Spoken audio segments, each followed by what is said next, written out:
ಸಾಮಾನ್ಯವಾಗಿ ಎಲ್ಲ ಗಿಡಗಳು 1 ವರ್ಷದವರೆಗೆ ಒಂದು ಪಾಟಲ್ಲಿ ನಾವು ಬೆಳಿಬೋದು. ಆಮೇಲೆ ಅದಕ್ಕೆ ರೀಪಾಟಿಂಗ್ ಮಾಡಬೇಕಾಗುತ್ತೆ. ಕೆಲವು ತುಂಬ ಫಾಸ್ಟಾಗಿ ಬೆಳೆಯುವಂಥ ಗಿಡಗಳಿಗೆ ಸ್ವಲ್ಪ ಬೇಗ ರೀಪಾಟಿಂಗ್ ಟೈಮ್ ಬರಬಹುದು.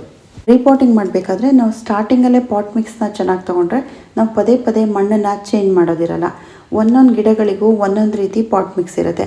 ಆದರೆ ಜನರಲ್ ಆಗಿ ನೀವು ಎಲ್ಲ ಗಿಡಗಳಿಗೂ ಒಂದೇ ರೀತಿ ತಗೊಳ್ಳೋದಾದರೆ ಮರಳು, ಮಣ್ಣು, ಕಾಂಪೋಸ್ಟ್ ಮತ್ತು ಕೋಕೋಪೀಟ್ ಈ 4ನ್ನು ಈಕ್ವಲ್ ಆಗಿ ತಗೊಂಡ್ರೆ ಸಾಮಾನ್ಯವಾಗಿ ಈ ಪಾಟ್ ಮಿಕ್ಸ್ ಎಲ್ಲ ಗಿಡಗಳಿಗೂ ಸೂಟ್ ಆಗುತ್ತೆ. ಪಾಟ್ ಮಿಕ್ಸ್ ಜೊತೆಗೆ ಗಿಡಕ್ಕೆ ಫಂಗಸ್ ಬರದೇ ಇರಲಿ, ರೋಗಗಳು ಬರದೇ ಇರಲಿ ಅಂತ ನೀವು ಬೇವಿನ ಪುಡಿನ ಮಿಕ್ಸ್ ಮಾಡ್ಕೋಬೋದು, ಫಂಗಿಸೈಡ್ನ ಮಿಕ್ಸ್ ಮಾಡ್ಕೋಬೋದು, ಅಥವಾ ಮನೆಯಲ್ಲೇ ಇರುವಂಥ ಅರಿಶಿನ ಪುಡಿ ಕೂಡ ನೀವು ಮಿಕ್ಸ್ ಮಾಡಿ. ಪಾಟ್ ಮಿಕ್ಸ್ ಎಷ್ಟು ಲೈಟ್ ವೆಯ್ಟ್ ಆಗಿರುತ್ತೋ ಅಥವಾ ಸಾಫ್ಟ್ ಆಗಿರುತ್ತೋ ಅಷ್ಟೇ ಗಿಡಗಳು ಚೆನ್ನಾಗಿ ಬೆಳೆಯುತ್ತೆ. ಲೈಟ್ ವೆಯ್ಟ್ ಆಗಿದ್ದಷ್ಟು ಬೇರ್ಗಳಿಗೆ ಆಕ್ಸಿಜನ್ ಚೆನ್ನಾಗಿ ಸಿಗುತ್ತೆ, ಏರ್ ಸರ್ಕ್ಯುಲೇಷನ್ ಚೆನ್ನಾಗಿ ಆಗ್ತಾ ಇರುತ್ತೆ. ಇದರಿಂದ ಗಿಡಗಳ ಗ್ರೋತ್ ಬೇಗ ಆಗ್ತಾ ಇರುತ್ತೆ. ಪಾಟ್ ಮಿಕ್ಸ್ ಇನ್ನೂ ಸ್ವಲ್ಪ ಲೈಟ್ ವೆಯ್ಟ್ ಆಗೋದಕ್ಕೆ ಒಂದೊಂದು ಸಲ ಪರ್ಲೈಟ್ನ ಮಿಕ್ಸ್ ಮಾಡ್ಕೊಳ್ತೀನಿ, ಒಂದೊಂದು ಸಲ ಭತ್ತದ ಹೊಟ್ಟು ಸಿಕ್ಕಿದ್ರೆ ಅದನ್ನು ಕೂಡ ಮಿಕ್ಸ್ ಮಾಡ್ಕೊಳ್ತೀನಿ, ವರ್ಮಿಕ್ಯುಲೈಟ್ ಕೂಡ ಮಿಕ್ಸ್ ಮಾಡ್ಕೊಳ್ತೀನಿ. ಆ ಟೈಮಲ್ಲಿ ಯಾವ್ದು ಸಿಗುತ್ತೆ ಅದನ್ನು ನಾನು ಪಾಟ್ ಮಿಕ್ಸಲ್ಲಿ ಸೇರಿಸ್ಕೊಳ್ತೀನಿ.